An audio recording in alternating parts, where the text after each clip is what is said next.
자, 봄을 기다리면서 또 공부 시작하겠습니다.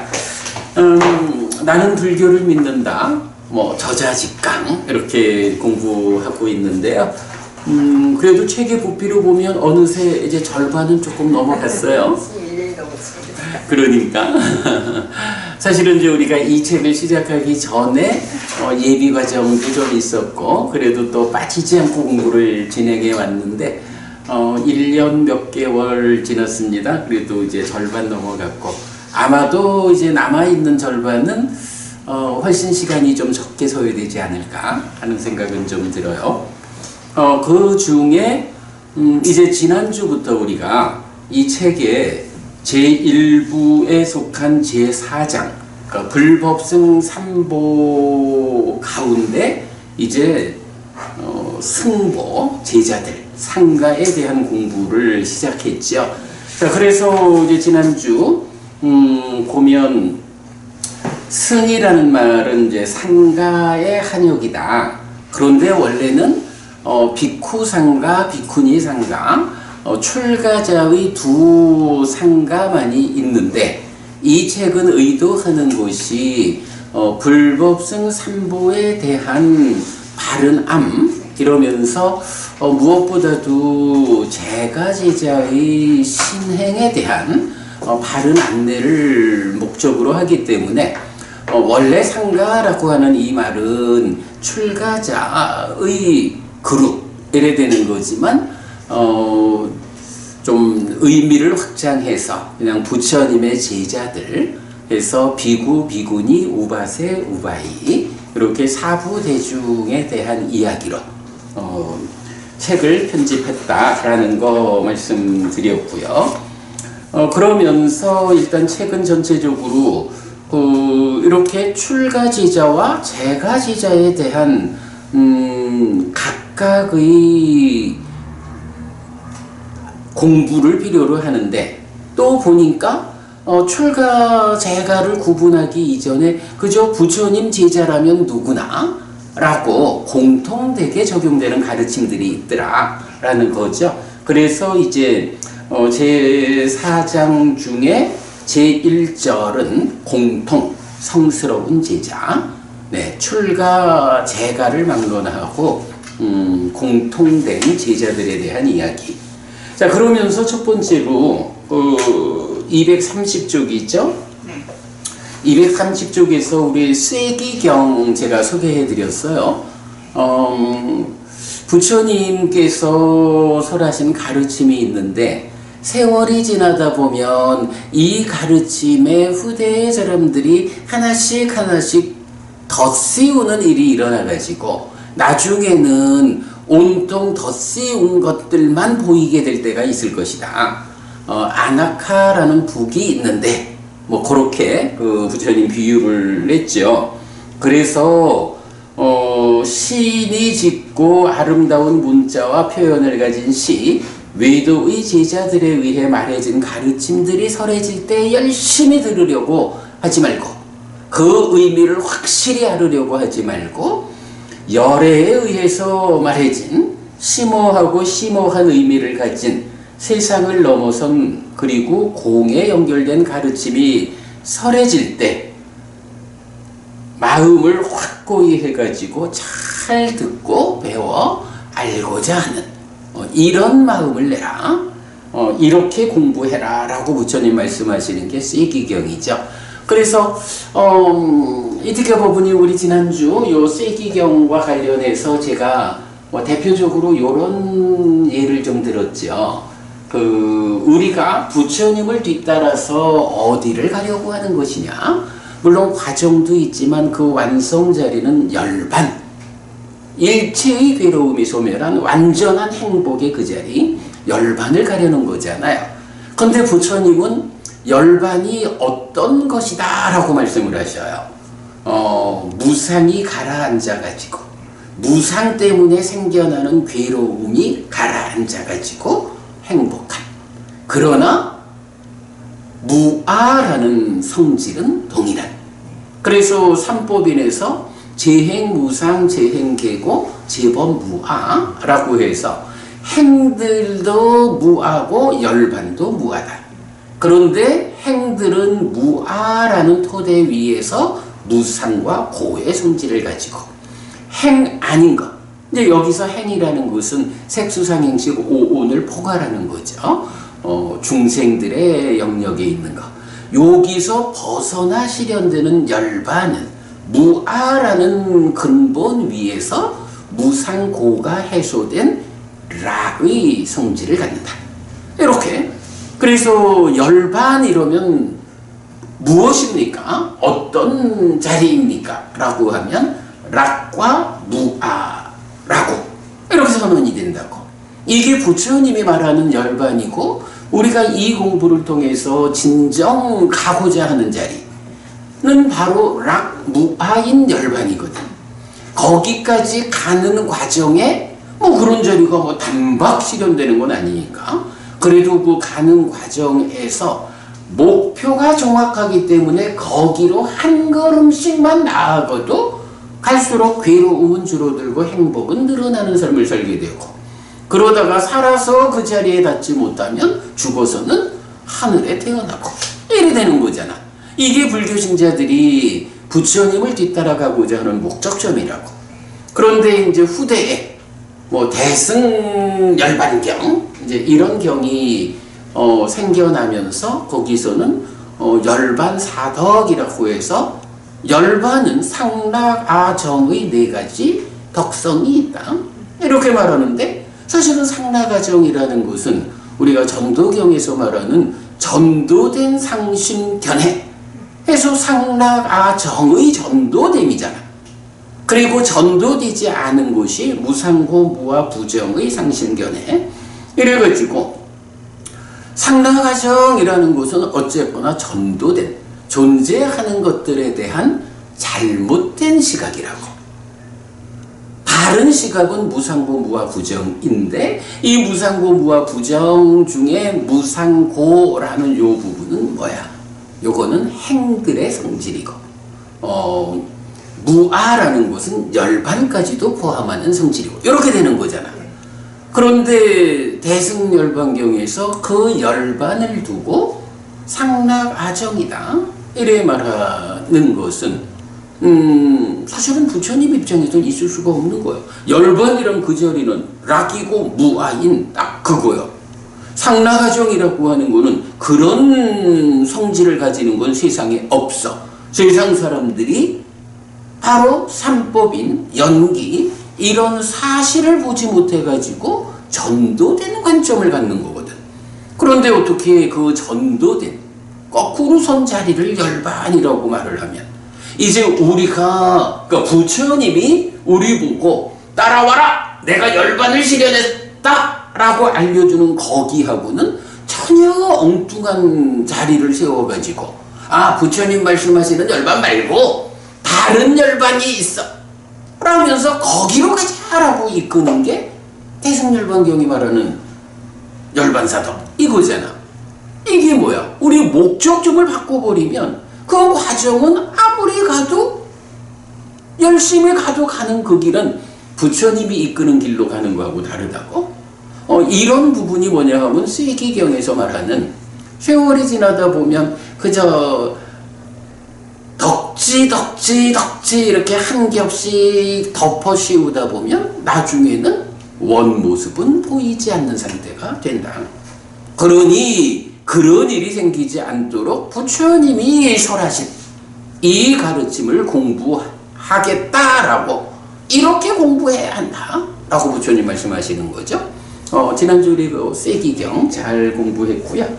자, 그 쇠기경에 이어가지고 지난주에 또 한 가지 주제가 이제 3가지의 삶이 있다 라는 걸 보았죠. 네. 우리가 이제 에리히 프롬이라는 사람이 그 소유냐 존재냐 이런 말을 한다고. 소유, 존재, 소유에 매인 삶을 극복하고 존재를 오롯이 드러내는 삶. 그런데 이것이 이제 교리적으로는 어때요? 우리가 중생의 삶을 욕계, 색계, 무색계 이렇게 구분하잖아. 그래서 요게 3계라고. 그런데 요게 욕계는 소유라고 말하고 색계, 무색계는 존재라고. 그래서 이 소유가 이제 그대로 욕계 할 때 쓰는 요 욕이고 존재가 유고 이래 된 거죠. 이것이 이제 중생들의 삶이야. 그러면 이 중생들의 삶이라는 거는 왜 이런 욕계, 색계, 무색계 요런 중생의 삶에서 사느냐 하니 탐진치 때문에 그렇다. 이렇게 나왔죠. 그러면 이 탐진치 때문에 결국은 어떤 일이 생기는 거야? 그렇죠. 태어나야 하고 늙어야 하고 죽어야 한다. 생도사. 윤회하는. 이제 이런 삶을 사는 게 중생들의 삶이라고. 그래서 에리 프롬은 소유냐 존재냐 해가지고 소유라고 하는 내 거라고 하는 우리 그 얘기했었죠? A의 것과 B의 것이 겹치는 요 겹치는 건 누구 거? 힘센 놈 거. 사실 소유라는 것이 우리의 삶이 소유를 동력으로 살아가다 보면 결국은 겹치는 부분에서 힘센 놈이 이게 이제 모든 다툼의 근본이고 그런 거죠. 이제 이런 개념으로 소유라는 게 우리 삶을 힘들게 하는 거거든. 그럴 때 소유를 넘어서서 존재를 오롯이 드러나면 이렇게 뭐 존재로서 말하는데 겹칠 게 뭐 있어. 나는 나대로 귀하고 너는 너대로 귀하고 우리가 다 같이 귀하고 이런 존재가 오롯이 드러나는 삶. 아마도 에리 프롬은 그런 내꺼 해가지고 다투는 그런 관계를 넘어선 이런 존재의 삶을 말하겠죠. 그러나 이제 문제는 이런 존재의 삶이 소유를 극복했다 그래가지고 이걸로 완성이라고 볼 수는 없거든. 왜냐하면 그러한 삶도 탐진치 때문에 생노사라는 윤회하는 삶의 범주에 있죠. 부처님은 이런 정도로 만족하지 않죠. 그래서 아주 중요한 요점이야. 오직 불교에만 있는 제3의 삶이 있다고. 소유의 삶, 존재의 삶을 넘어선 세 번째 삶이 있다. 바로 여기서 바로 존재라고 하는 이 상태. 존재에서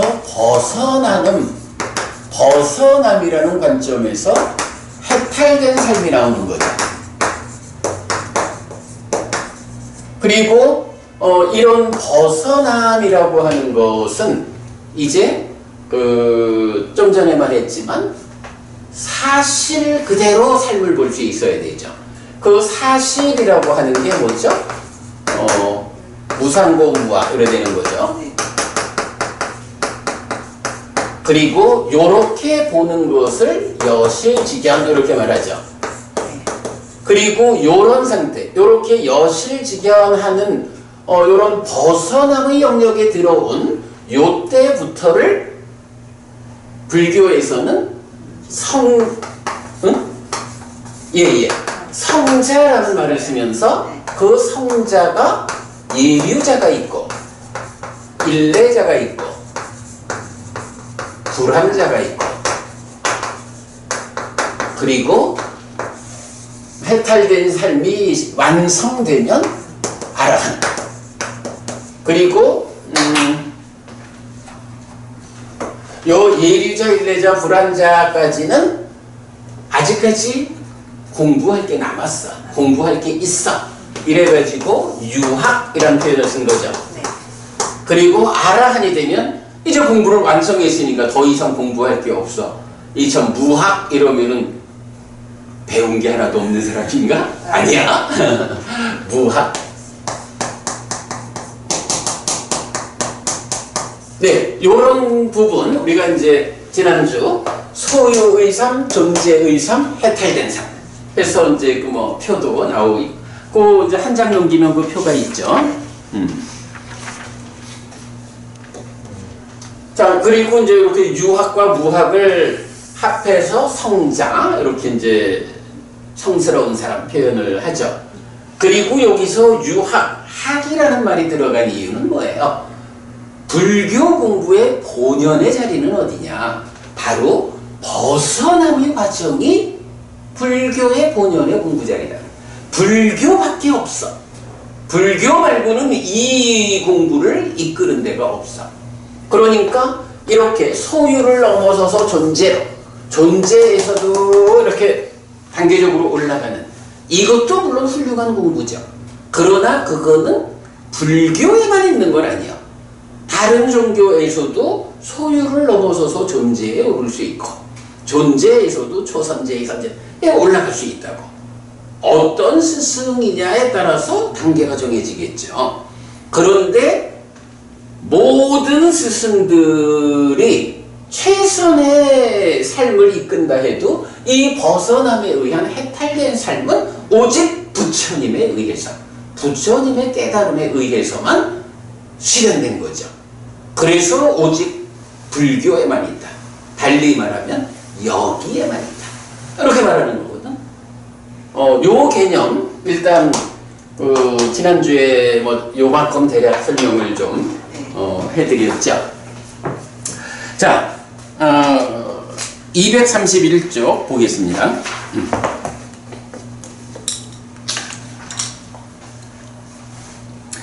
자, 그 부분 뭐 다시 한번 읽어보면 1. 사쌍의 성자.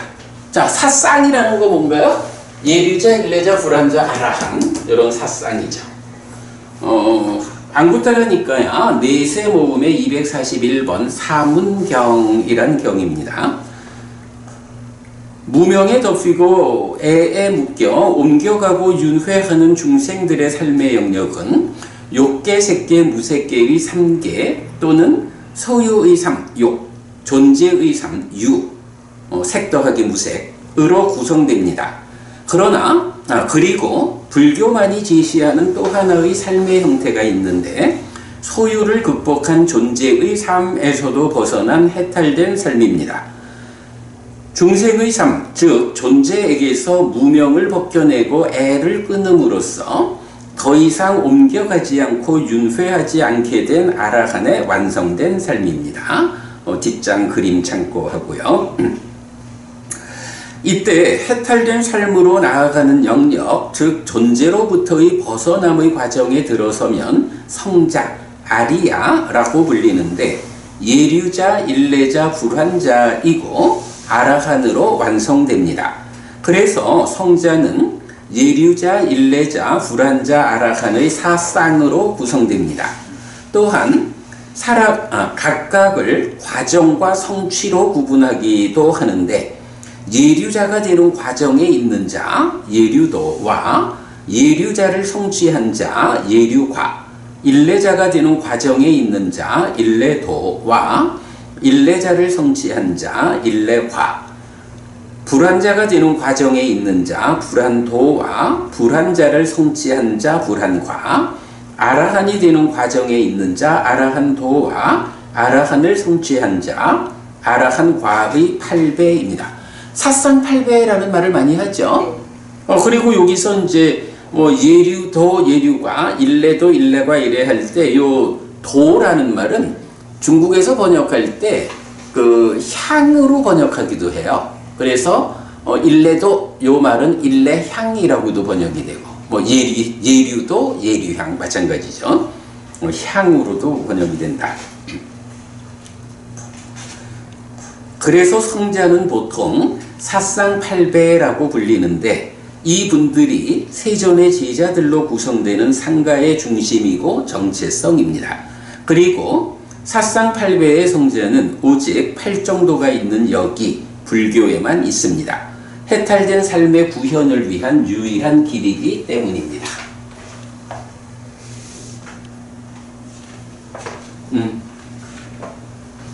수자또 법부님, 자연이 좋다 법부님, 선주 법부님 세 분 오셔서 인사하셨습니다. 네, 반갑습니다. 자, 이렇게 여기까지 우리 지난주 공부한 거죠. 이제부터 이제 사문경 직접 보겠습니다. 비구들이요, 오직 여기에 사문이 있다. 여기에 두 번째 사문이 있고 여기에 세 번째 사문이 있고 여기에 네 번째 사문이 있다. 다른 교설들은 무위의 알을 가진 사문들에 의해 공하다. 비고들이여 이렇게 이 바른 사자후를 토하라. 자, 여기서 보면 사문 두 번째, 세 번째, 네 번째 사문 이렇게 말하죠. 네. 여기서 그럼 이 사문은 뭐겠어요? 바로 사문은 예류자가 사문, 첫 번째 사문, 일례자가 두 번째 사문 이렇게 되는 거겠죠. 요런 그 성자들을 사문이라고 여기서 지금 부르고 있어요. 그러면서 다른 교설들은 무위의 알을 가진 사문들에 의해 공하다. 무위의 알을 가진 사문이 다른 교설에는 없다. 요거 방금 말씀드린 대로 이런 소유와 존재에서의 삶의 형상은 이끌지만 이런 벗어남의 영역, 이 해탈된 삶으로 이끄는 다른 스승은 없다. 이런 얘기죠. 이제 무위의 암이라고 번역을 했는데 이제 안야라고 하는 단어인데 요게 뭐 보통 구경의 암, 궁극의 암 이렇게 이제 번역되는 단어인데요. 우리는 그 알미라는 것이 탐진치의 영향 위에 있는 알문 이제 유위 이렇게 부르고 탐진치에서 벗어나면 무위 이렇게 돼 있죠. 그래서 불교에서의 그 궁극의 알미라는 것은 탐진치 없는 그런 무위의 알미다. 그래서 저는 그 안야라는 단어를 무위의 암이라고 일반적으로 번역을 하고 있어요. 그리고는 다른 데는 없어. 이렇게 이 바른 사자후를 도하라. 어디 가서 기죽지 말고 누가 뭐라 해도 뭐라 하고 뭐 어쩌고 하면 야 까불지 마.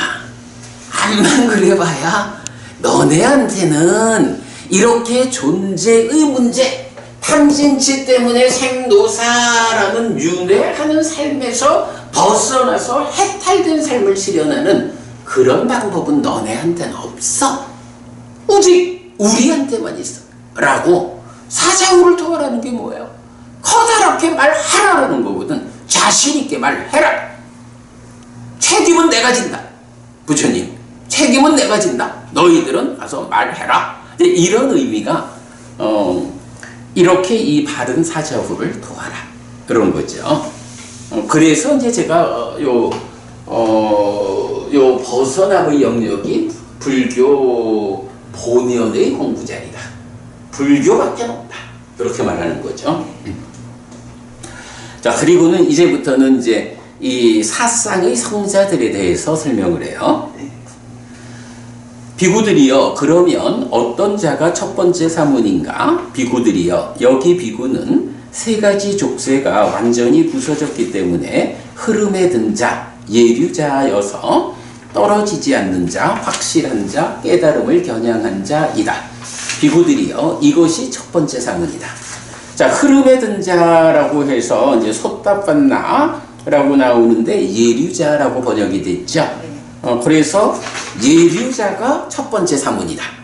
네 명의 사문 중에 비구들이여 그러면 어떤 자가 두 번째 사문인가? 비구들이여 여기 비구는 세 가지 족쇄가 완전히 부서지고 탐진치가 엷어졌기 때문에 한 번만 더 돌아올 자 일례자이니 한 번만 더 이 세상에 온 뒤에 괴로움을 끝낸다. 비구들이여 이것이 두 번째 사문이다. 비구들이여 그러면 어떤 자가 세 번째 사문인가? 비구들이여 여기 비구는 오하분결이 완전히 부서졌기 때문에 화생하고 거기서 완전히 열반하니 그 세상으로부터 돌아오지 않는 존재 불환자이다. 비구들이여 이것이 세 번째 사문이다. 비구들이여 그러면 어떤 자가 네 번째 사문인가? 비구들이여 여기 비구는 번뇌들이 부서졌기 때문에 번뇌가 없는 심해탈과 해해탈을 지금 여기에서 스스로 실답게 한 뒤에 실현하고 성취하여 머문다. 아라한 비구들이여 이것이 네 번째 사문이다. 라고 해서 예류자, 일례자, 불환자, 아라한을 이제 부처님이 어떤 기준에 의해 가지고 정의해주고 있는 거죠. 누가 어느 만큼 공부를 통해서 수행을 통해서 도달한 사람이 예류자냐. 거기서 얼마만큼 더 가야 일례자고 얼마만큼 더 가야 불환자고 얼마만큼 더 가야 아라한으로 완성되느냐. 이렇게 단계적으로 정의해 주는 거거든요. 그리고 마지막에 비고들이요, 오직 여기에 첫 번째 사문이 있다. 여기에 두 번째 사문이 있고 여기에 세 번째 사문이 있고 여기에 네 번째 사문이 있다. 다른 교설들은 무위의 알물 가진 사문들에 의해 공하다. 비고들이요, 이렇게 이 바른 사자후를 토하라 그랬어요. 자, 김부부님, 네. 이 사상의 성자, 예류자, 일례자, 불환자, 아라한을 지금 구분을 하는데 어떤 단어를 가지고 구분하죠?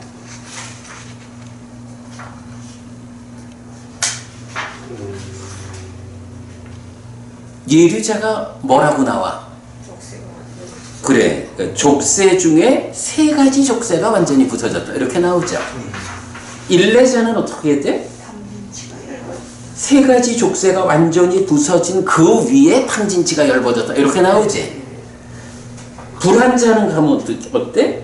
여기 비구는 오하분결이 완전히 부서졌기 때문에 일어나오죠. 요 오하분결이라는 게 이제 5가지 낮은 단계의 족쇄 이거거든. 그냥 이제 그 한자로 적어놔서 그래요. 이렇게 그 예류자, 일례자, 불환자를 족쇄라는 것을 기준으로 구분해놨다고. 그러니까 예류자는 첫 단계로 3가지 족쇄가 부서졌어. 일례자는 3가지 족쇄가 부서진 예류자에 더해가지고 탐진치가 열버졌어. 그리고 불환자는 2개가 더해가지고 5가지 낮은 단계의 족쇄가 부서졌어. 이렇게 말하고 있는 거죠.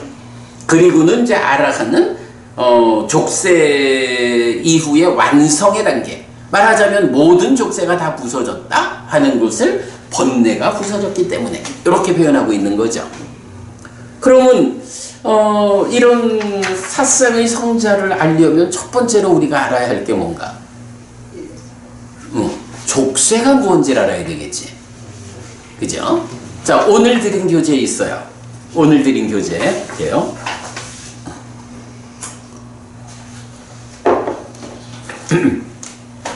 앙구타라 니카야 열의 모음의 13 족쇄경이에요. 이 족쇄 상요자나라는 단어의 번역이거든요. 비고들이요, 이런 10가지 족쇄가 있다. 무엇이 열인가?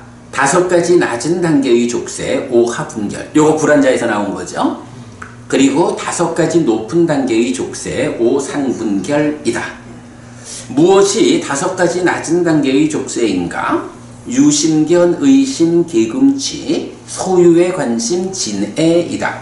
이것이 5가지 낮은 단계의 족쇄이다.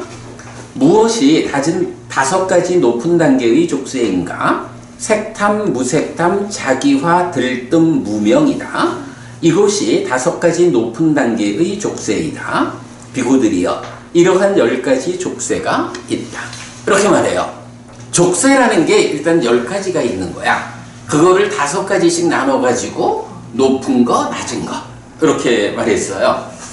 자, 일단 좀 살펴보지요. 뭐. 그런데 이제 요 10가지 족쇄 중에 예류자는 어떻다는 거야? 예류자는 3가지 족쇄가 완전히 끊어졌다. 어떤 3가지일까? 순서대로겠지 뭐. 순서대로니까 그러니까 유심견, 의심, 계금치, 소유의 관심, 진애 5가지 중에 앞에 거 3개. 유심견, 의심, 계금치라고 하는 3가지 족쇄가 끊어지면, 이게 완전히 끊어지면 예류자야. 일례자는요, 요 3가지가 끊어진 데에 더해서 탐진치가 옅어졌다. 여기서 탐진치가 옅어졌다라는 얘기는 뭐야? 이어지는 나머지 족쇄, 소유의 관심이나 진애라는 것이 다 끊어지진 않았지만, 그죠? 그거는 다 끊어지진 않았지만, 그래도 탐진치가 옅어져가지고, 그 나머지 족쇄들이 끊어지는 대로 가고 있어. 요런 얘기겠지. 그리고 나면 불환자는 오하분결이 다 끊어졌죠. 바로 유신견, 의신, 계금치에 더해서 소유의 간신, 진해. 요 5가지가 다 끊어지면 불안자인 거야. 아라하는요. 이제 남아있는 오상분결. 요거까지 다 끊어지면. 그게 다 끊어지는 걸 뭐라고 했냐 하면 번뇌들이 부서져서 번뇌가 없는. 이렇게 표현한 거죠. 요렇게 족쇄를 가지고 벗어남의 영역, 해탈된 삶을 실현하는 과정을 설명하고 있어요. 김부부님, 족쇄라고 하는 거, 족쇄가 뭐야? 우리를 어딘가에 잡아두는 뭐. 그러겠지. 족쇄라는 말이 그 말이죠. 네. 뭐 말하자면 나는 어디를 좀 큰 일을 위해서 먼 길을 가야 되는데 사랑하는 사람이 발목 잡고 매달리면서 가지 말라고. 뭐 발목 잡고 매달리는 족쇄지 뭐. 그쵸. 사랑하는 사람은 이 족쇄에 묶여서 갈 곳을 못 가는 뭐 이런 의미가 이제 족쇄가 될 거야. 그런데 이 깨달음의 과정, 성자들을 말하는 데서 족쇄가 나 저기 미국 가서 돈 벌어올게 할 때 가지 말라고 발목 잡는 이런 건 아니겠지. 뭐 그런 낮은 문제는 아닐 거야. 그러니까 아마도 이거 하니까 우리가 지금 보면 중생이라고 하는 게 탐진치 때문에 생노사하는 소유와 존재의 삶, 욕계, 색계, 무색계라는 이런 삶의 영역에서 벗어나서 해탈된 삶을 실현할 거요. 윤회에서 벗어날 거요. 다시는 태어나지 않을 거요. 이런 많은 길, 커다란 길을 가려고 하는데 그거 가지 말라고 발목 잡고 매달리는 요런 것들이 있다. 기본적으로 탐진치고 번뇌고 그런데 그거를 이제 조금 다른 관점에서 설명하니까 요 발목 잡고 매달리는 10가지 족쇄 이렇게 표현을 하는 거지. 물론 이제 이게 크게는 다 탐진치 위에 있는 거죠. 그런데 이제 요런 의미, 발목 잡고 매달리는 뭐 벗어나려고 그래. 그냥 하늘에 태어나면 그만해도 얼마나 좋은데 이런 식으로 붙잡는 거지 뭐. 요런 족쇄라는 의미가 있는 거죠. 자, 이런 족쇄를 놓고 일단 간략하게 좀 설명을 해볼게요. 유신견이라는 것은 우리 많이 듣는 얘기죠. 유신이라는 말이 있어요.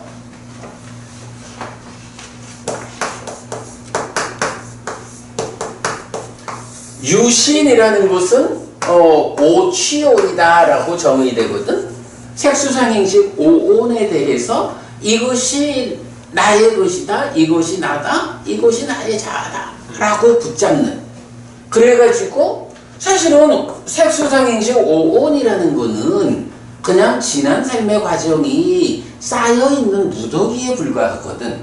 그런데 문제는 거기에 집착을 일으켜가지고 이걸 붙잡아서 내 거요, 나요, 나의 자아요 라고 해서 스스로 내가 되어버리는 거지. 그런 오치온이라는 거가 있거든.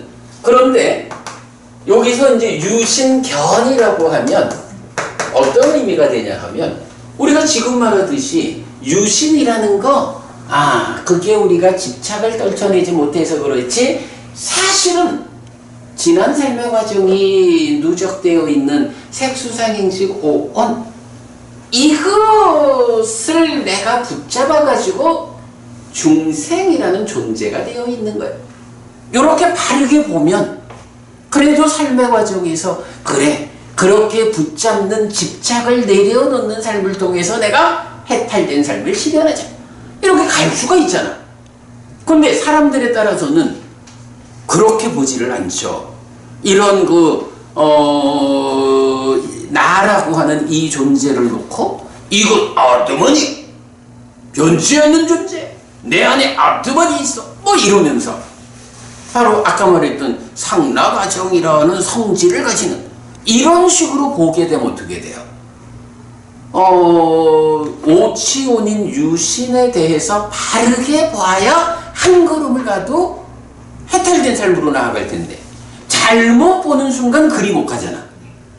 그렇게 유신에 대해서 잘못 보는 관점. 보통 요 견해라고 하는 게 뭐 단어 자체는 그냥 견해야.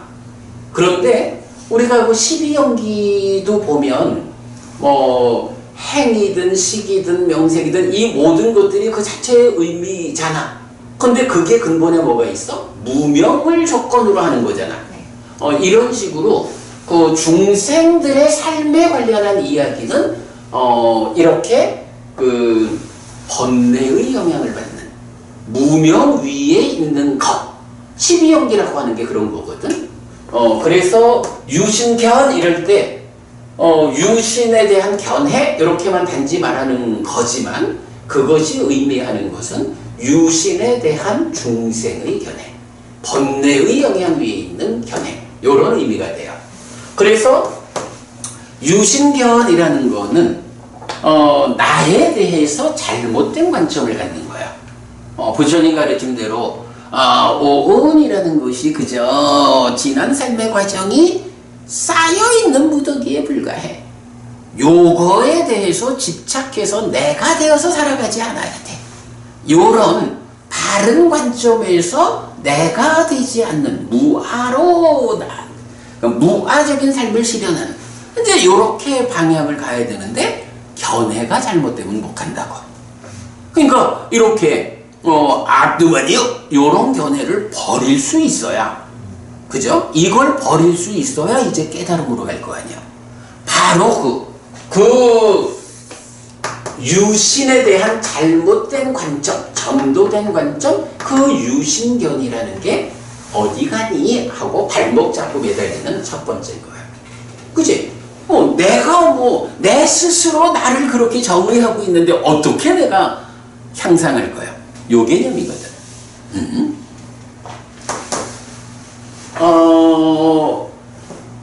유신견이라는 게 있고요. 그 다음에 두 번째가 의심이야. 의심이라는 건 뭐 말할 것도 없지 뭐. 하여간 우리가 불교 신자로서 부처님은 깨달은 분입니다. 이래가지고 부처님에 대한 믿음 위에서 가르침을 받아들여서 공부하고 삶을 이끌잖아. 그럴 때 믿음이라는 것은 기본적으로 어떻게 나오냐 하면 열의 구덕 이래가지고 이티피소 바가와 아라항 삼마 삼부토 해가지고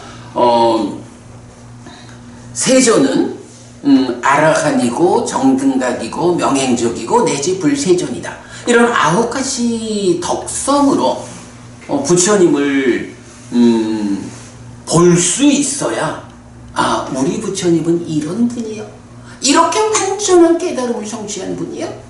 이렇게 부처님에 대한 확고한 신뢰가 있어야 부처님 뒤를 따라가잖아. 요걸 많은 경들은 이게 믿음이다라고 말해주거든. 물론 뭐 이제 그거 말고도 뭐 이제 뭐 각각의 부분에 따라서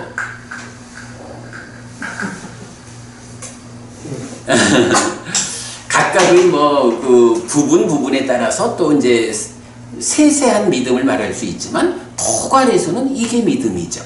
그런데 이거를 부처님이 아라한이라고 확인해 봤어? 부처님이 정등각 완전한 깨달음을 깨달았다고? 완전한 깨달음을 성취했다고? 그거 맞나? 이런 부분을 뭐라 그래? 부처님이 이런 분이다라는 믿음을 거부하는 이런 게 의심이지 뭐.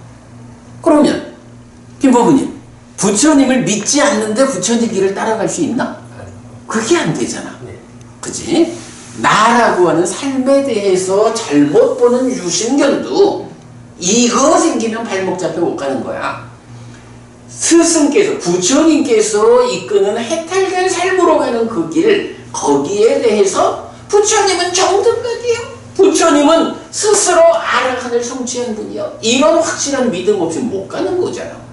의심이 있으면 발목 잡혀서 못 간다고. 그 다음에 세 번째가 계금취라고 하는데 계는 먼저 일반적으로 하여간 삶의 질서죠. 누가 제정한 삶의 질서를 갖느냐 하는 거고, 그래서 계금이라고 돼 있는데 저는 뭐 계금치 이럴 때 뭐 계와 의례의식 여러 가지로 이제 번역을 하는데 저는 요 금자를 관행이라고 번역해요. 계와 관행에 대한 집착. 이 관행이라고 하는 게 이디가 부부님 우리 보면 이게 잘하고 있는지 잘못하고 있는지 따져보지 않고 옛날부터 그렇게 해왔어. 이래 하는 거 많잖아. 그거 사실은 웬만해가지고는 제사상 차릴 때도 뭐 홍동백서 뭐 이러고 하는 거 이게 진짜 아무 의미도 없잖아. 근데 관행적으로 해왔어. 그러니까 그거 못 논다고. 뭐 다 삶의 다양한 관점에서 이 오랜 세월 우리 선조들이 해왔던 어떤 관행들 이거 잘 못 논다고. 그게 옳은지 그른지 냉철하게 따지지 못하고 이런 괴와 삶의 질서, 계와 관행에 대한 집착. 요거 아니 우리가 소유를 넘어서서 존재에서 벗어나서 해탈들 이래 가려고 하는데 지금 우리들이 가지고 있는 삶의 질서 어찌하면 돈 잘 벌까? 이런 소유적인 거 우리들이 갖고 있는 관행이라고 하는 게 다 인간들의 이 욕계 중생으로 이 인간들의 적용되는 관행들이잖아. 요런 거 붙잡고 거기에 붙잡혀 있는 한 큰 길은 못 가지. 요런 거 계와 관행에 대한 집착 요거를 이제 계금취 이렇게 말하는 거예요. 자 그런가 하면 이제 네 번째는 소유의 관심 그리고 다섯 번째가 진해 그래야 되는데 자 요거 우리 요 삶의 메커니즘 위에서 한번 좀 살펴보기로 합시다.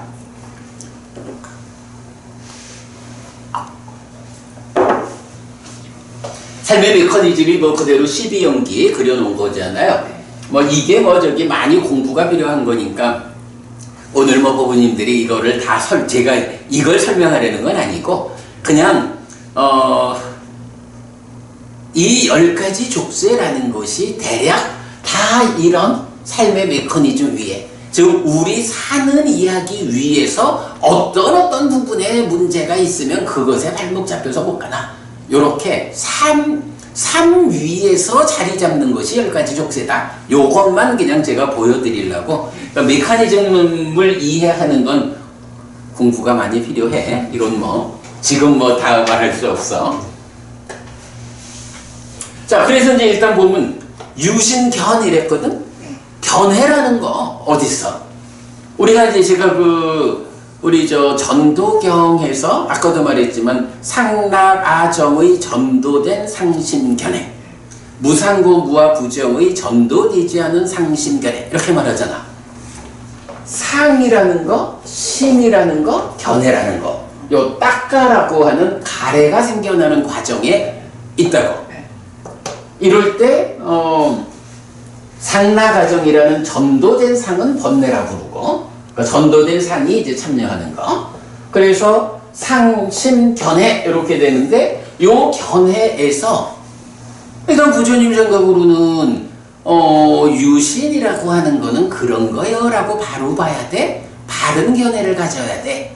그런데 그러지 못하고 상락아정이라고 나요 이런 견해를 가져버린다. 유신견이 요 자리야. 의심이라는 건 뭐지? 사실은 의심도 믿음이라고 하는 것도 부처님에 대한 나의 관점이라고. 부처님은 이런 분이요? 라고 내가 부처님에 대한 어떤 관점, 견해를 갖는 거거든. 그런데 의심은 뭐야? 그런 부처님이 선언하는 당신에 대해서 거부하고 정말로 알아 하니까 이런 의심. 요것도 사실은 말하면 뭔가요? 그게 견해가 잘못된 거지 뭐. 상락아정이라는 잘못된 견해도 있지만 부처님에 대해서 열애구덕이라는 이런 바른 모습으로 받아들이지 못하는 의심도 견해지 뭐.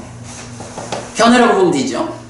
자, 그 다음에 계금취라고 했는데 요 취라는 게 뭐냐 하면 의업, 신업, 구업 이래야 되죠. 신업, 구업, 의업 요 부분이 행위, 업이거든. 업을 짓는데 그 업이 사실은 요 가래라고 하는 게 알라야라고 해서 붙잡는 성질이 있잖아. 가래를 그러니까 애를 조건으로 취가 있다라고 말할 때 가래가 붙잡는 성질 때문에 몸과 말과 마음으로 행위한다. 업을 지을 때 붙잡는 행위를 한다. 요게 집착이거든. 그러면 그 집착에서 계라고 하는 삶의 질서에 대해서 부처님께서는 예를 들어서 5개를 지닌 삶을 살아라. 5가지 삶의 질서가 필요하다. 이래 하는데 부처님이 제정해주는 그런 질서 말고 나는 다른 이런 식으로 다른 계를 다른 질서에 붙잡히는 경우도 있고 또 방금 말한 관행이라는 거 그런 관행에 붙잡히는 거 그런 게 계금치라고 해서 신업, 구업, 의업 바로 이 자리 특히 그 의업은 좀 접어두고 신업과 구업 몸과 말의 행위의 영역에서 붙잡히는 요런 게 계금치 물론 이제 이게 원어로는 12연기가 말에는 가래를 조건으로 집착이 있다 하는 여기는 우파다나라는 원어가 있는데 계금치에서는 신라빠따 빠라마소라고 해서 원어는 달라. 근데 의미적으로는 집착한다는 의미여서 계금치거든. 자, 그러니까 일단 유신견 의심은 견해의 자리고 계금치는 업짓는 행위의 자리. 이렇게 되겠죠. 자, 그리고 나면 이제 네 번째가 뭐냐 하면 소유의 관심과 진에 요래되거든. 계금치 해가지고 주로 몸과 말의 행위라고 그랬죠. 사유라고 하는 영역이 있잖아. 이 사유라고 하는 생각하는 건데 이 생각에서 이디가 부분이 이 생각이라는 데에서 우리가 10악업과 10선업 이래 나오죠. 10악업이라는 거는 몸으로 짓는 3가지, 말로 하는 4가지, 마음으로 짓는 2가지와 견해 이렇게 되잖아. 그 자리가 바로 의업의 자리, 사유 의업의 자리지. 거기에 뭐가 있어? 간탐과 진해가 있지. 그러니까 신업에서는 살생, 투도, 사음, 구업에서 망어, 양설, 악구, 기여, 그리고 사유, 의업에서 간탐, 진해, 사견 이래 되잖아. 10선업으로 가면 불간탐, 부진 아니죠. 불살생, 불투도, 불사음, 불망어, 불양설, 불악구, 불기여, 불간탐, 부진의 정견 이런 구조를 보여주지.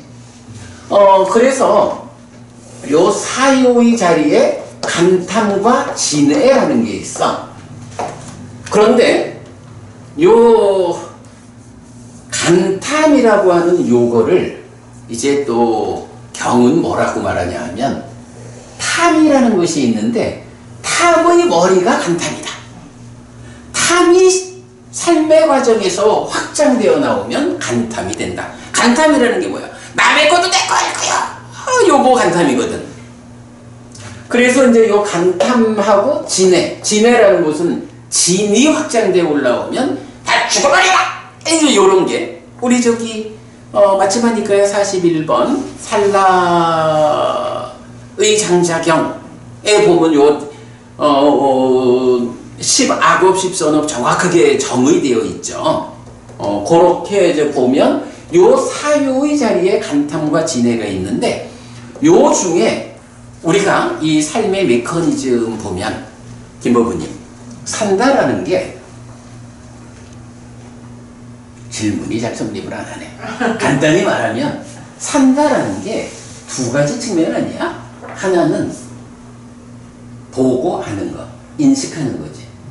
보고가 인식하면 그 다음에 보고 한 상대방한테 내가 행위하는 거지. 몸으로든 말로든 마음으로든. 산다는 게 사실 왜 따지고 보면 인식과 행위거든. 인식과 행위라는 2가지로 구성이 되어 있는 거야. 그런데 인식하고 행위라고 하는 이게 반드시 인식 먼저 하고 행위 나중하고 요렇게 되나? 아니면 이 행위가 특히 행위에서는 의업 그러니까 몸과 말의 행위 말고 마음의 행위 이 내가 어떤 생각을 하느냐, 내 마음이 어떤 상태냐 하는 게 인식에도 영향을 미치지. 예를 들면 법부님, 김법부님이 히티카 법부님을 볼 때 법부님이 좀 기분이 좋을 때 히티카 법부님 보면 그냥 이뻐 보이고 고마워 보이고 좋잖아. 근데 김법부님이 마음에 좀 화가 나 있거나 뭐 이러면 그 이쁘고 고마운 히티카 법부님이 그렇게 보이나? 아이 좀 나 좀 건들지 말지. 인식이 달라져. 이게 인식과 행위인데 반드시 인식 먼저 하고, 그러니까 보고서 누구다라고 알고 그 사람한테 행위한다? 인식과 행위인데 그 인식하는 그 자리에서 이 사람이 예쁘고 고마운 사람이라고 똑같은 사람을 인식할 수도 있고, 아니면 아이고 좀 비켜주면 좋겠어 라고 귀찮은 존재로 인식할 수도 있잖아. 그게 왜 그래? 바로 인식의 선행에서 내가 어떤 생각을 한다, 마음의 상태라는 이 마음의 행위가 인식의 선행에서 작용하고 있잖아. 그렇게 보면 꼭 인식의 행위보다 먼저인 건 아니지. 그거야. 안이비설신의 색성향 미처법 해서 여기서 이제 보고 내가 대상을 보아가지고 알고 경험한다 하는 요게 인식이거든. 그리고 요렇게 신구의로 행위하는 게 행위잖아. 그래서 인식과 행위인데 방금 얘기로 보면 요렇게 사유라고 하는 것이 어떤 상태에 있느냐에 따라서 이게 인식하는 데에 영향을 달라지지. 왜 달라지냐 하면 참여를 한단 말이야. 그냥 보고 아는 게 아니라 행위가 그대로 와가지고 내가 보고 아는 데에 참여를 하거든. 그러면 이런 걸 뭐라 그래야 돼? 인식과 행위라는 게 쭉 선형적 1차, 그러니까 인식, 행위,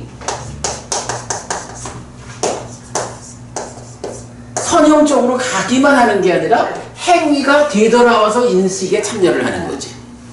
순환하잖아. 그죠? 이런 순환 구조가 있지. 이런 순환에 의해서 보면 인식하고 행위하고 행위가 다시 인식에 순환해서 참여하고 이런 걸 보지. 사유가 간탐 진해 그랬잖아. 요 간탐이라고 하는 것이 인식으로, 그러니까 내 거 할 거요 라는 요 마음이 꽉 차 있으면 어떤 거를 봐도 다 내 거 하기 위해서 요건 좋은 거니까 어떻게 하면 내 거 할까 해서 행위가 따라오지 뭐. 좋은 거, 그러니까 내 거 할 거요 라는 마음이 대상을 인식하는 데에 참여를 해가지고 그걸 내 거 하기 위해서 행위하는, 이렇게 이제 순환적으로 돌잖아. 그럴 때 바로 이 사유를 싣고 인식에 전달해주는 그런 순환 전달자의 역할을 하는 게 욕탐이라는 게 있어. 그래서 이제 자리가 행위에서 인식으로 전달되는 순환, 작은 순환고리 해서 순환적으로 전달하는 일을 하는 게 욕탐이거든. 그리고 이제 여기서 지금 소유의 관심 이렇게 표현을 했어요. 그러니까 낮은 단계의 족쇄 5가지가 유신견, 의심, 계금시 다음에 소유의 관심이랬거든. 소유의 관심이 뭐냐 하면 이 욕탐이라는 게 욕은 관심이고 탐은 탐진치의 탐이야. 그런데 소유의 관심이라는 것은 이 탐이라는 게 욕계, 색계, 무색계가 있으니까 욕탐, 색탐, 무색탐 3가지로 나뉘잖아. 그 중에 소유의 영역, 욕계 수준의 탐. 이게 약간 우리말이 이제 한문으로 번역이 좀 그래. 요것도 욕인데 요거는 이제 관심이야. 그래서 탐을 싣고 오는 관심이 욕탐이야. 그런데 이 탐이 다시 욕탐, 색탐, 무색탐 이렇게 나뉘어. 이때 요 욕은 어떻게 쓰냐 하면 이 똑같은 욕에다가 마음심이 들어가. 그래서 요거를 구분해서 써야 돼. 이게 이제 근데 참 어려운 게 우리가 이렇게 원전을 가지고 공부를 하니까 요걸 구분하잖아. 중국에서 번역을 하는 데는 번역을 하면서 요 욕자와 요 욕자를 구분을 안 하고 써. 그러니까 문제는 그러니까 한역된 경전을 볼 때는 그 단어를 보고 이게 참다라가라고 하는 욕탐인지 아니면 까마라고 하는 욕계 수준의 탐인지 이게 구분이 안 돼. 그래서 우리는 뭐 원전으로 공부하는 게 그런 이익이죠. 뭐 반드시 요거를 구분해 주거든. 그래서 뭐 그렇게 그 욕계 수준의 탐. 그러니까 욕탐 중에 탐이 욕계 수준의 탐으로 실려오는 걸 뭐라고 하냐 하면 소유의 관심 이렇게 번역을 하는 거야. 그러면 네 번째 족쇄가 소유의 관심이라는 얘기는 뭐냐 하면 탐에 의해서 감탐이 생겨나가지고 순환해서 돌아올 때에 욕계 수준의 탐을 싣고 오는 거야. 내 거 할 거야 라는 요런 탐을 싣고 오는 거야. 그게 가장 강한 거지 뭐. 그죠? 탐 중에 제일 낮은. 자, 그게 이런 네 번째 족쇄인 소유의 관심이야. 그리고 다섯 번째가 진에 나왔죠. 진에는 지금 여기 사유에서 간탐진에 그랬죠. 그러니까 이런 이제 내거 하는 소유라는 관점은 여기에서도 상세히 말해지는데 진에라는 것은 이제 탐진치에서 탐을 우선 상세히 설하거든. 그래서 진은 조금 비중을 줄여요. 그래서 다섯 번째 족쇄는 그대로 요 자리에 그러니까 사유의 자리에 속한 진에 이렇게 나와요. 그래서 유신견과 의심은 견해고 계금치는 신업 구업에 속하고 그리고 소유의 관심과 진해는 의업에 속하는 건데 그게 인식으로 순환해 오는 그 자리를 말해서 소유의 관심에서 요 자리에 있고 진해는 그대로 요 자리에 있고 이렇게 된 거야. 어쨌든 뭐 오늘 다 하려고 하지는 마세요. 그냥 이게 어쨌든 세상 밖의 이야기하는 게 아니고 우리 삶에 대한 이야기를 10가지 족쇄로 말하는 것이다. 그 부분만 여러분 좀 확인시켜 드리는 거예요. 자, 이렇게 해서 5가지 낮은 단계의 족쇄가 있고 그 다음에 이제 무엇이 5가지 높은 단계의 족쇄인가 라고 해서 색탐, 무색탐이 처음 나오죠. 네. 요거 뭐지? 금방 우리 욕탐이라는 거 봤죠? 네. 욕계 수준의 탐. 욕계 수준의 탐이 있으니까 자, 요 탐이라고 하는 게 어떤 것이 있느냐 하니 욕계 수준의 탐인 욕탐, 색계 수준의 탐인 색탐, 무색계 수준의 탐인 무색탐이 있는 거야. 그러면 요 욕계 수준의 탐이라는 것은 일단은 좀 소유를 극복하는 거 요거는 그래도 쉬운 거야. 존재에서 벗어나서 해탈된 삶을 실현하는 것보다.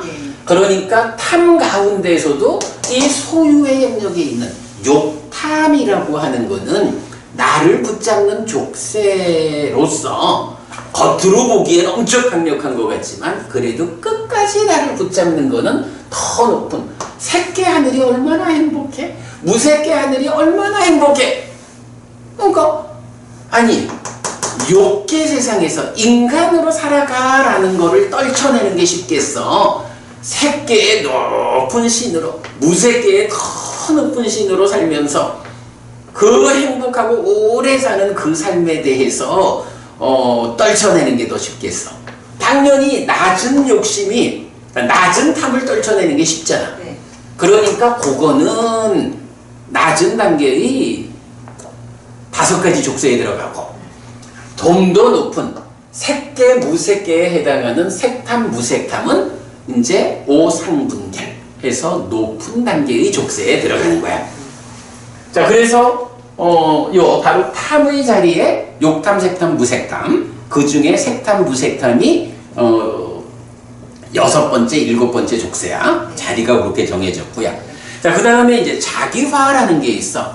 자기화, 아까 제가 요 얘기했죠. 유신이라는 게 오치운이잖아. 근데 요렇게 나라고 하는 존재가 지금 당장 집착을 떨쳐내는 거는 나중이라 해도 그래도 방향은 부처님 가르침에 의해서 내가 알아. 나라고 하는 이 존재, 유신이라고 하는 것은 색수상행식 오온을 단지 지난 삶의 과정이 쌓여있는 것에 불과한데 그거를 내 거라고 나라고 나의 자아라고 붙잡기 때문에 중생이 되어 있는 거야. 이렇게 말했잖아. 그렇게 잘못된 견해도 있지만 문제는 그 집착이 실제로 작용해가지고 단지 무더기로 있는 것을 나를 삼아버리잖아. 그렇게 오온을 붙잡아가지고 내가 되어버리는, 요거를 말로 하면 뭐야? 나를 자기가 되어버리는 거, 자기화잖아. 그죠? 자기가 되어버리는 자기화라는 개념이 있는데, 요 자기화, 그러니까 요 자기화를 안 할 수 있으면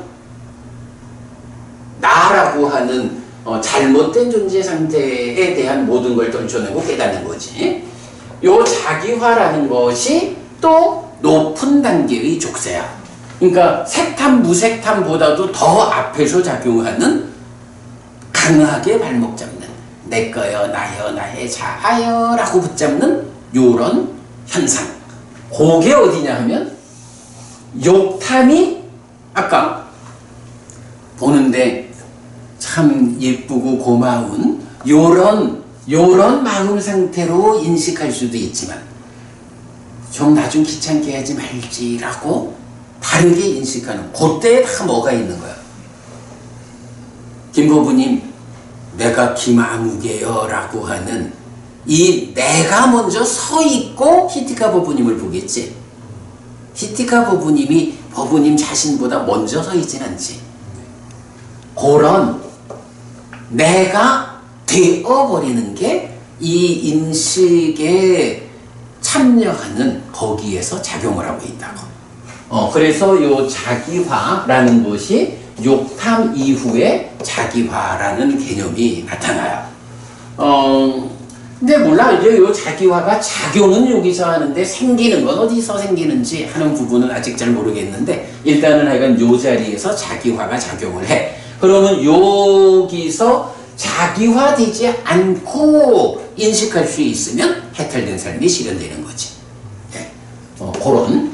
그래서 이제 보면 이 자기화를 뿌리 뽑고 깨닫는다라고 해서 완성을 경운도 말해줘요. 어쨌든 자기화라는 게 여기 있어. 자, 그리고 나면 9번째는 들뜸이거든. 들뜬다라고 하는 게 뭐냐 하면 이제 요 마음이 탐이라는 것이 있으면, 탐이 있으면 요 즐거운 느낌은 좋은 거요 라는 좋은 거라고 잘못 보는 것 때문에 마음이 흔들리기 시작하는 거야. 좋은 게 있어. 좋은 게 있으니 이거 어떻게 해야 돼? 라고 마음이 흔들리는 요런 현상을 들뜸이라고 해요. 그래서 나중에 이제 우리가 사마타 윗바사나 해가지고 사마타라는 수행의 자리로 여기 말할 때 탐을 제어하는 거, 들뜸을 제어하는 거 해서 탐과 들뜸을 연결해서 말해요. 그러니까 색탐, 무색탐, 자기화, 그리고 요 자리에 들뜸. 그리고 나면 마지막 10번째가 무면. 이렇게 있죠. 그래가지고 이 10가지 족쇄라는 게 다 12연기로 부처님이 설명하는 내 사는 이야기의 어느 자리에 있는 것들, 그것들이 내가 벗어나 해탈된 삶을 실현하리라 라고 할 때 가지 말라고 발목 잡는 족쇄의 역할을 하는 거예요. 자, 요렇게 되고요. 자, 요런 상태에서 이제 그러면 그 중에 예류자는 누구냐고. 예류자는 첫 번째 세 가지. 바로 이 견해에서 나를 잘못 보는 유신견, 그리고 대표적으로 부처님에 대해서 믿지 못하고 의심하는 잘못된 견해, 그리고 신업 부업의 자리, 계와 관행에 대한 집착. 요 세 가지가 기본적으로 나를 붙잡는 거야. 그 세 가지를 완전히 끊어내면 그때 예류자가 되었다. 요 얘기를 해주는 거예요. 그러니까 그 경이 말하는 세 가지 족쇄가 완전히 부서졌기 때문에 흐름에 든 자 예류자가 되었다 라고 말하는 게 바로 요 얘기예요. 그러면 요거 보면 어찌 보면 그 견해 바꾸는 거, 뭔가 말의 행위를 바꾸는 거, 요거 세 개만 완전히 하면 예류자네. 맞아. 근데 문제는 그게 말처럼 쉬운 건 아니죠. 말처럼 쉬운 건 아니죠. 자, 요렇게 이제 예류자가 정의가 돼요. 그리고 나면 이제 두 번째가 일례자거든. 일례자는 요 세 가지가 부서진 상태에서 탐진치가 열버졌다. 탐진치 내면에 있잖아. 이 탐진치가 열버졌다. 그러니까 요거는 세 가지 족쇄는 완전히 부서졌는데 그 다음에 소유에 관심하고 진해라고 하는 두 가지 족쇄가 남아있지만 예류자보다는 훨씬 좋아진, 그거를 대표적으로 탐진치가 얇아졌다 이렇게 표현한 거예요. 그러니까 일례자는 중간 과정으로 보면 돼요. 그렇고 그 다음에 불환자는 이렇게 유신견, 의심, 계금치 다음에 순환에서 오는, 순환에서 인식에 오는데 그 중에 욕계, 색계, 무색계의 질적 측면에 욕계 수준만큼의 탐을 싣고 오는 거죠. 그게 끊어진 거야.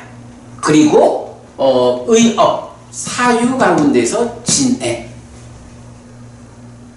다 죽어버리라! 이런 거슬린 심에 따르는 거친 사유가 제거된 거야. 요렇게까지를 오면 불환자 이렇게 말하거든요.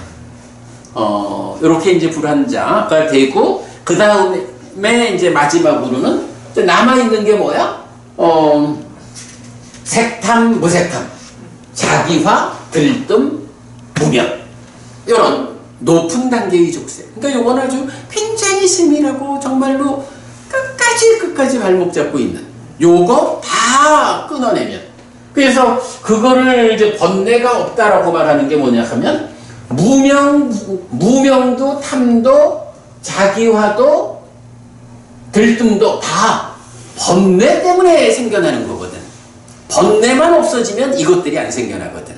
그래서 10가지 족쇄를 다 끊어낸 아라한에 대해서 말하기를 번뇌들이 부서졌기 때문에 번뇌가 없는 심해탈, 해해탈 이렇게 말하는 거예요. 아라한. 요게 10가지 족쇄가 끊어진 상태. 자, 여기에서 우선 또 좀 하나 볼게. 자, 일례자하고 불환자를 좀 볼게요. 일례자는 지금 이렇게 말해. 세 가지 족쇄가 완전히 부서지고 탐진치가 엷어졌기 때문에 한 번만 더 돌아올 자이니 한 번만 더 이 세상에 온 뒤에 괴로움을 끝낸다. 히티가 바보님, 요거 무슨 말이야? 한 번만 더 태어나면 된다? 요 얘기? 야? 한 번만 더 용이하면 될까? 그런데 거기서 보면 뭐 이망로깡 해가지고 한 번만 더 이 세상에 온 뒤에 괴로움을 끝낸다 이랬거든? 네. 그럼 여기서 이 세상이라는 게 뭘까?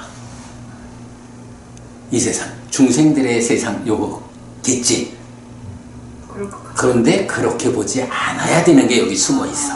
자, 왜냐하면 이어서 세 번째 상은 오하분결이 완전히 부서졌기 때문에 화생하고 거기서 완전히 열반하니 그 세상으로부터 돌아오지 않는 존재 불환자다. 불환자를 말하면서 뭐라 그래? 그 세상에서 돌아오지 않는다 그러지? 네. 일례자를 말할 때 이 세상, 불환자를 말할 때 그 세상 이렇게 표현을 하거든. 요게 이제 뭐냐 하면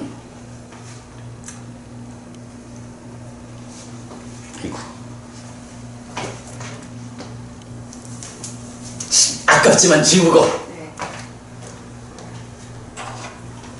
자, 욕계는 우리 이제 지옥부터 시작하죠. 네. 지옥, 축생, 아귀, 인간, 그리고 욕계의 천상이 있다고, 하늘. 근데 이 천상이라는 게 이제 말하자면, 욕계에 속한 욕계 6하늘, 욕계 6천. 그 다음에 색계에 속한 하늘이 있죠. 그리고 무색계에 속한 하늘이 있거든. 그리고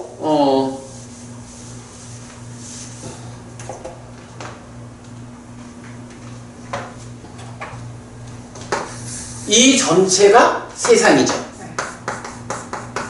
자, 여기에서 근데 문제는 일례자와 불환자를 구분하면서 이 세상과 그 세상이라는 표현을 했어. 요 차이가 세상 안에서 구분되는 거야. 요거를 자세히 보지 않으면 이 세상에 한 번만 오면 된다. 아, 일례자는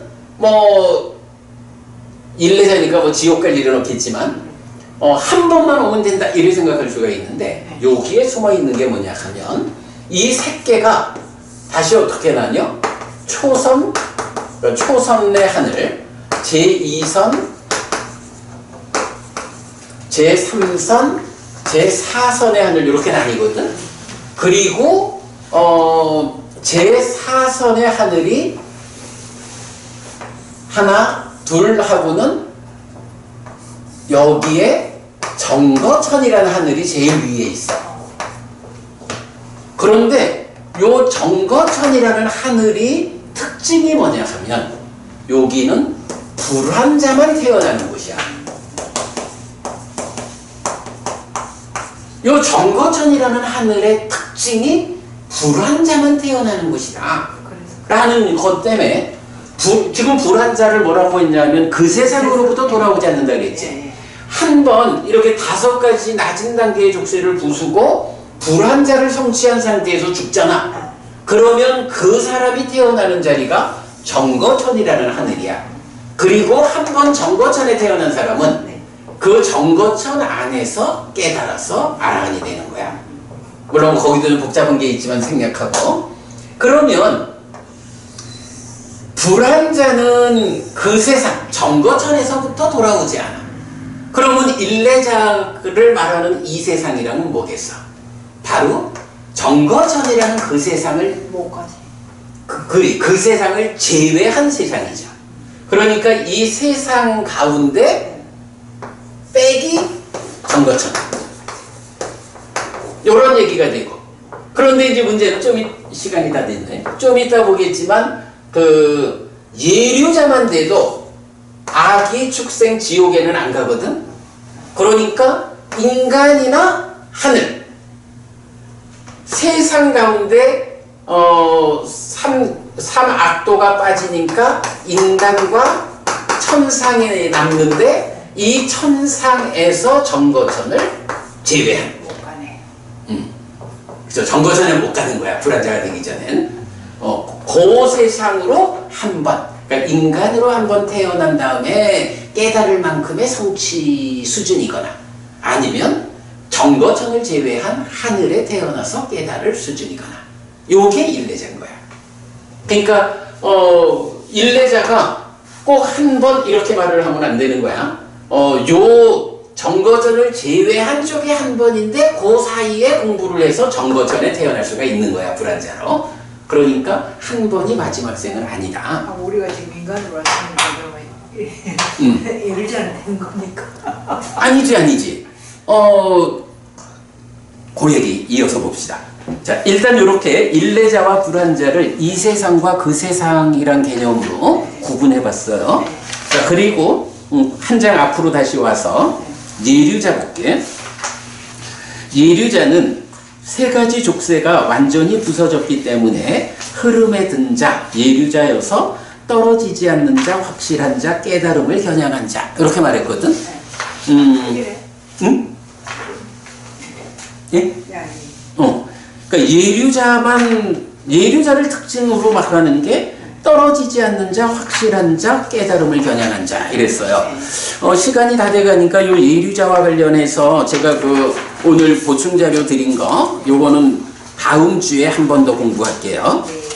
자세히 공부는 그때 하고 기본적으로 이제 요 떨어지지 않는다라는 얘기가 뭐냐 하면 그래 떨어지지 않는다가 방금 이제 인간 얘기했잖아. 우리가 어쨌든 인간으로 있잖아. 그런데 떨어진다라고 하면 어디 가는 게 떨어지는 거야? 다시 떨어지는 거예요. 바로 지옥에 태어나거나 축생에 태어나거나 악의 세상에 태어나면 이게 떨어지는 거지 뭐. 그래서 제가 금방 예류자만 돼도 여기에 떨어지지 않는다 그랬잖아. 바로 그 얘기야. 정의가 예류자를 정의할 때 세 가지 족쇄가 완전히 부서졌기 때문에 흐름에 든 예류자는 떨어지지 않는 자 이렇게 말했어.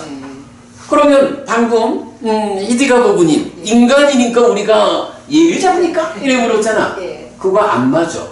왜냐하면 우리가 세 가지 그러니까 살아있는 동안에 세 가지 족쇄를 다 부숴버리면 떨어지지 않는 자 예류자가 되는 거고 그 세 가지를 다 부숴버리지 못한 상태에서 만약에 우리가 살아가는 동안에 악업을 많이 지었다. 그러면 인간이 예류자에 미치지 못한 상태에서는 지옥도 갈 수 있고 축생으로도 갈 수 있고 악귀로도 갈 수가 있는 거예요. 그러니까 우리가 지금 사람이기 때문에 예류자다 이래 말하면 안 돼. 틀렸죠? 바로 그 의미가 예류자가 되면 지금 우리가 사람인데 사람보다 더 그러니까 아래의 고통스러운 삶으로는 떨어지지 않아. 요런. 그게 뭐냐 하면 유심견이 부서졌고 의심이 부서졌고 그리고 계금치가 부서졌잖아. 이런 높은 삶의 경지에 오면 더 이상 지옥이나 축생이나 악귀로는 안 가. 이런 얘기거든. 그리고 또 두 번째 말이 뭐냐 하면 확실한 자 이렇게 표현했죠. 확실하다라는 건 뭐야? 확실한 자. 떨어지지 않는다. 일단 떨어지지 않는다라는 거는 낮은 곳으로 가지 않는다는 거거든. 그럼 여기서 확실하다라는 거는 높은 곳으로 가는 게 확실해. 어디까지 가는 게 확실한 거야? 아라한까지 가는 게 확실한 거지 뭐. 그래서 이제 다음 주에 우리가 자세히 보겠지만 예류자를 특징적으로 말할 때 최대 7번 태어나기 전에 아라한을 성취한다 이렇게 나와. 최대 7번이라는 게 7번이면 좀 많죠. 근데 사실은요 우리가 그간 윤회해온 과정을 생각하면 그 오랜 세월에 비하면 7번의 윤회는 경이 비유를 어떻게 하느냐. 히말라야 산이 있거든. 요 산 꼭대기에 콩알만한 요건 이거는 뭐 자갈도 아니고 하여간 콩알만한 돌 7개가 있어.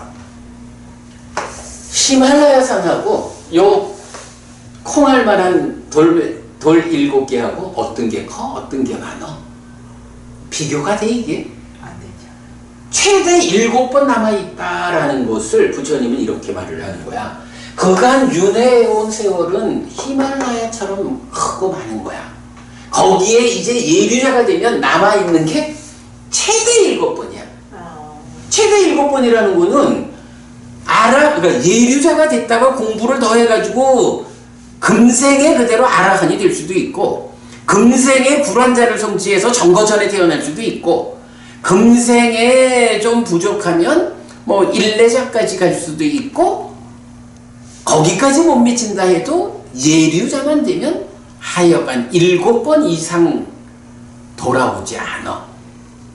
이렇게 말을 하는 거야. 떨어지지는 말아야 돼. 떨어지지는 당연히 않는 거고 아라한이 되는데 7번밖에 안 남아서 최대. 그 비유가 하여간 히말라야라고 하는 저 커다란 산에 콩알만한 돌멩이 7개 남아있는 그 정도로 우리가 윤회해온 세월이 길다는 거고 우리가 겪어온 괴로움이 그렇게 많은데 그래서 경은 이 예류자에게 남아있는 괴로움은 아주 작다. 삶 자체가 작으니까. 이렇게 예류자를 최대 7번. 그럼 최대 7번이라는 거는 이제 이렇게 견주면 다 왔어. 이제는 내가 확실해. 그냥 사막초에 떨어지지 않는 것뿐만 아니라 아라한을 성취해가지고 윤회에서 벗어나는 데까지 최대 7번이야. 이거는 확실한 거예요. 반환점을 돌았어. 요 의미를 확실한 자. 이렇게 말하는 거거든요. 그러니까 최대 7번. 그리고 깨달음을 겨냥한 자. 요 깨달음을 겨냥했다라는 거는 뭐 우리가 계속 그 말을 하지만 어쨌든 부처님께서 깨달아 보여주는 그 열반이라는 완성의 자리가 있다고. 이게 이거요. 겨냥했다라고 하는 게 뭐냐고.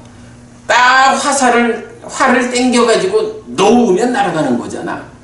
요거 뭐 한 번 땡겼다가 놓았다 땡겼다 놨다 한 번은 열반을 깨달음을 지향해봤다가 또 말았다 이런 거 아니고 예류자는 그러니까 보통의 사람하고 다른 게 예류자가 되었다라고 하면 그의 삶은 온전하게 깨달음만 보고 깨닫기 위한 일관된 삶을 사는 거.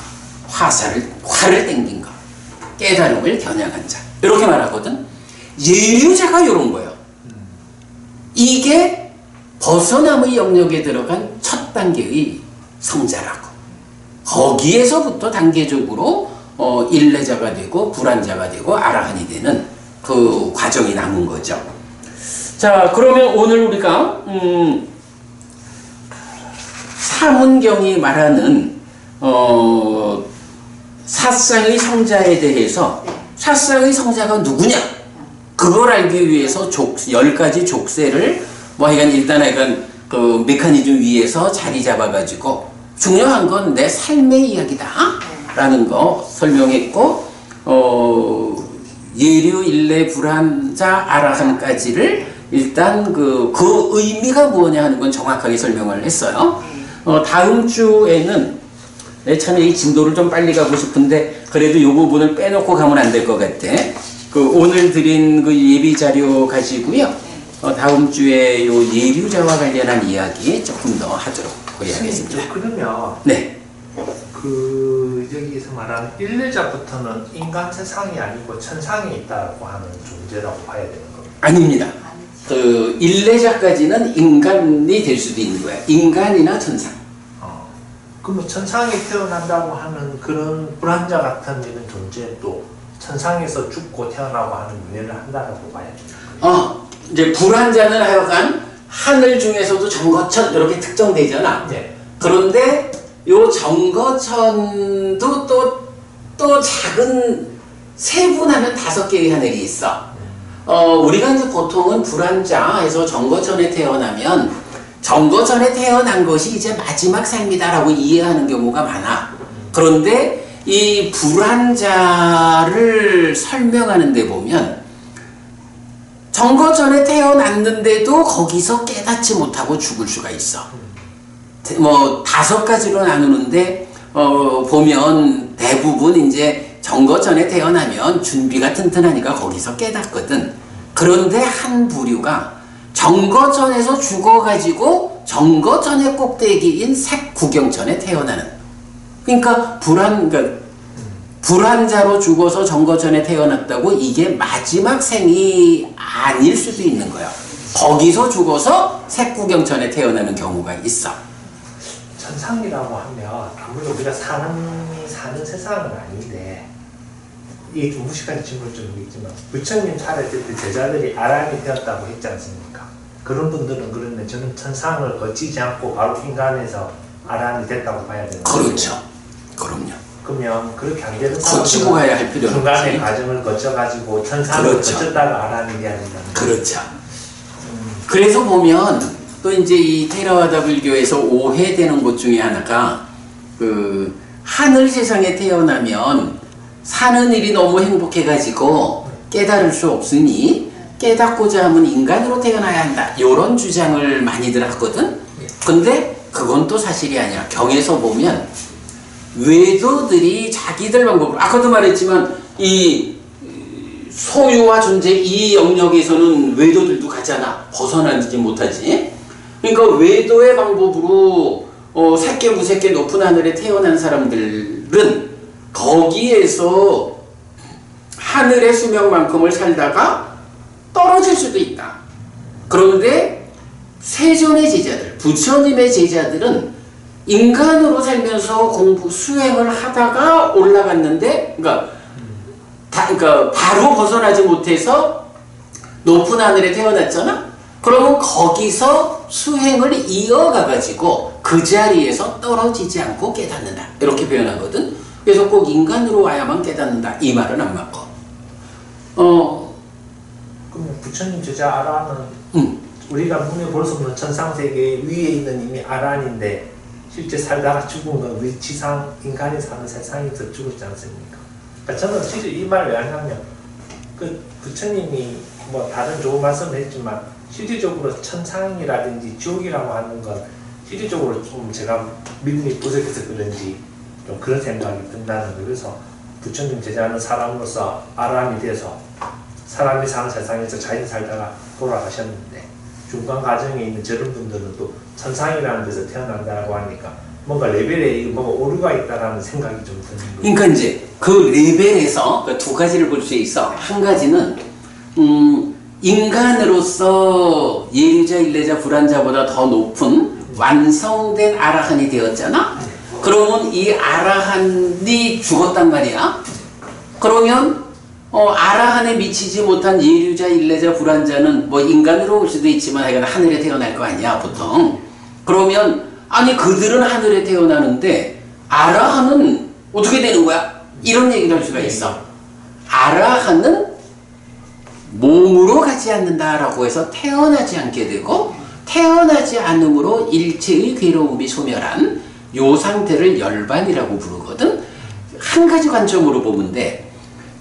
그러니까 인간보다 욕계의 하늘이 더 높고 욕계의 하늘보다 색계의 하늘이 더 높고 색계의 하늘보다 무색계의 하늘이 더 높아.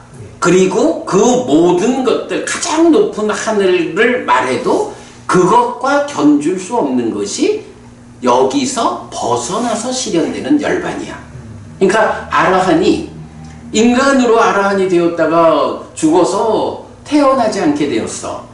그럼 거기에 비해서 아라한을 못 간 사람들이 높은 하늘에 태어나면 그게 더 우월하지 않아?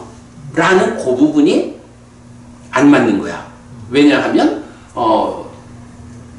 높은 하늘을 포함한 이 세상으로 돌아오지 않는 열반을 실현했다라는 게 더 높은 경지인 거야. 그래서 부처님 제자로서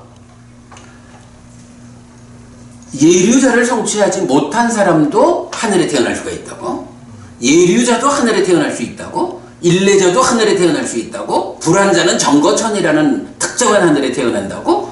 그런데 그런 높은 하늘에 태어나는 예류, 일레, 불안자보다 아예 태어나지 않고 열반을 실현한, 윤회에서 벗어났다 불사가 실현됐다 하는 이게 더 높은 성취야. 인간 사는 세상에서 바로 아라한이 돼서 벗어나. 그렇죠. 그러니까 더 높은 성취가 열반이다. 그러니까 열반을 성취하지 못하니까 중생 세상에 태어난 거야. 중생 세상에 태어났는데 그 중에 좀 더 높은 곳이지, 하늘이라는 게. 그러니까 못 보는 하늘인데 저기서 태어나는 것만 해도 참 좋을 것 같은데 저기서 그렇지. 올라가야 된다. 그것만 해도 좋은데, 그지? 하늘에 태어나는 그것만 해도 좋은데 더 좋은 거는 이 하늘이라는 것도 어쨌든 몸에 구속된 삶이거든. 그 몸에 구속된 삶에서 아예 벗어나가지고 태어나지 않게 됐다. 열반을 실현했다. 이 상태는 더 좋다는 거지. 저 천상이라고 하는 건 우리가 지금 사람으로서는 볼 수 없는 일단 뭐 그런 세상인데 거기서도 사람 사는 것 같이 이런 윤회가 발생되고 한다는. 그렇죠. 그러니까 색계 무색계 하늘도 다 생노사의 영역이야. 그리고 그게 이제 사실 그 부분을 있다고 믿어야 되나? 이런 부분이 있잖아. 이제 그거에 대해서 우리가 이제 특히 이제 요 불교 입문 소유 이쪽에서는 잘 설명하고 있는데 그렇죠. 봤나? 예, 지금 있습니다. 그래. 그 중에서 특히 보면 그 가르침의 토대라는 거하고 원초적 바른 견해라는 게 있어. 가르침의 토대라는 것은 불교는 업이라는 거, 결실이 있다는 거, 노력이라고 하는 세 가지 토대 위에서 불교는 이루어져요. 그리고 원초적 바른 견해는 1번 저 세상은 있다, 윤회한다는 거야. 2번 화생하는 중생은 있다라고 해서 그러니까 축생과 인간은 우리 눈에 보이는 거지. 지금 법원님 말하는 눈에 보이고 보이지 않는 차이가 크잖아. 축생과 인간은 눈에 보이는데 지옥, 악귀, 천상은 안 보이잖아. 여기를 지옥과 악귀와 천상이라는 세상을 화생이라고 말한다고. 화해서 태어나는. 그런데 부처님이 저 세상은 있다 라고 해서 윤회한다고 말하면서 이어가지고 화생하는 중생은 있다 라고 해서 지옥, 악귀, 천상이 있다고 말해준다고. 그리고 거기서 업에는 화와 보가 따른다 라고 해서 어떻게 하늘에 태어날 것인가 방법을 알려줘.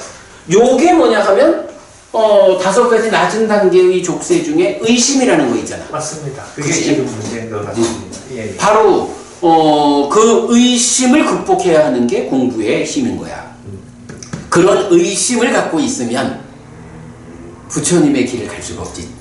그래서 시작하는 단계에서 그래. 그런 부분이 좀 많이 이제 아프게 와닿는다고 해야 됩니까? 와닿고 아직까지 거기에 대해서 확실한 믿음이 없다고 할 수 있는 단계니까. 그럼요. 그러니까 뭐 이제 이래 공부의 과정이 필요한 거지. 그러니까 서둘지 말고 네. 천천히 공부해 나간다. 그래서 내가 계속 쌓는다는 표현을 하잖아.